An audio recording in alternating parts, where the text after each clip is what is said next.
The Bible tells us that before the final judgment falls, before the world fully crosses to the point of no return, that God sends two men.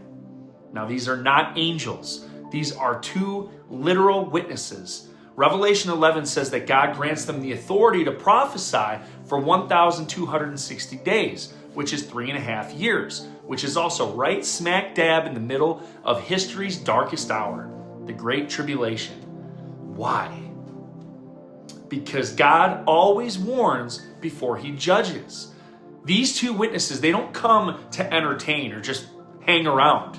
They don't come to negotiate. They come to testify. Their role is solely prophetic. It's legal. It's covenantal. In Jewish law, truth is established by two witnesses, and God, being precise, lawful, and faithful, follows his own rules.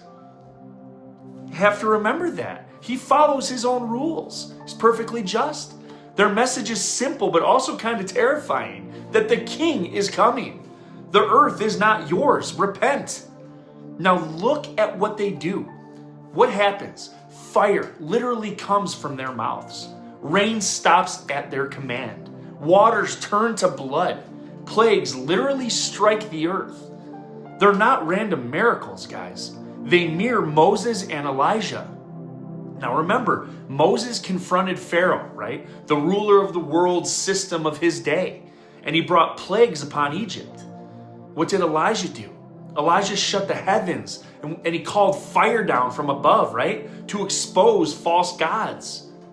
Think about that.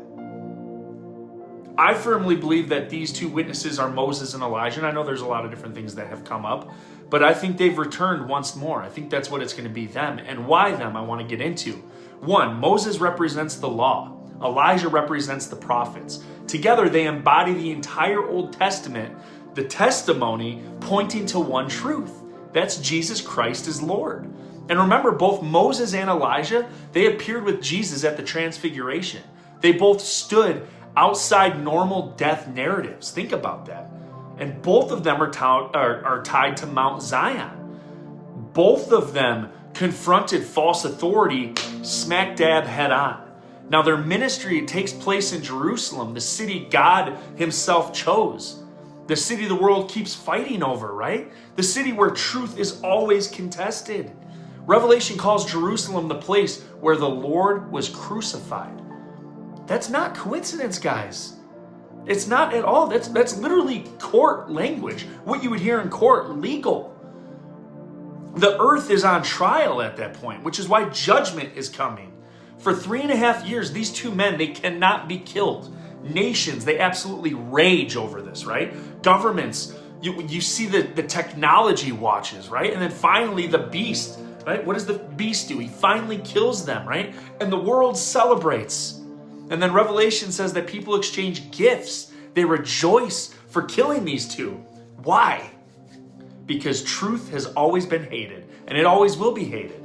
But then after 3.5 days, interesting numbers, right? Something happens. What happens?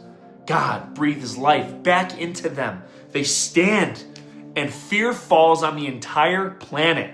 And then from them, they ascend to heaven in full view of the world. And that's not a metaphor at all.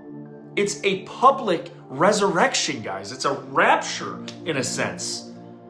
Think about that. God's not done with Israel. He's not done with testimony. God does nothing without witnesses. The two witnesses are God's final mercy before judgment. It's a warning shot, if you think about it, across all of human, like all the pride that's possessed. They're proof that history is not random. They are a reminder that prophecy is not vague, it's precise. And this is the most sobering part to me, that if God sends witnesses during the tribulation, how much more accountable are we now? With the full gospel, with the full scriptures, with the full testimony of the resurrection. So again, it's not about who they are, these two witnesses. It's more about when God sends truth into your life, do you listen to it? Do you cheer when it's silenced? Do you do stuff just to fit in? because the world says one thing? Because Revelation, it's not about the end of the world to an extent. It's about the unveiling of Jesus Christ. And the witnesses are coming. That's a fact. And they're going to make sure that no one can say, I didn't know.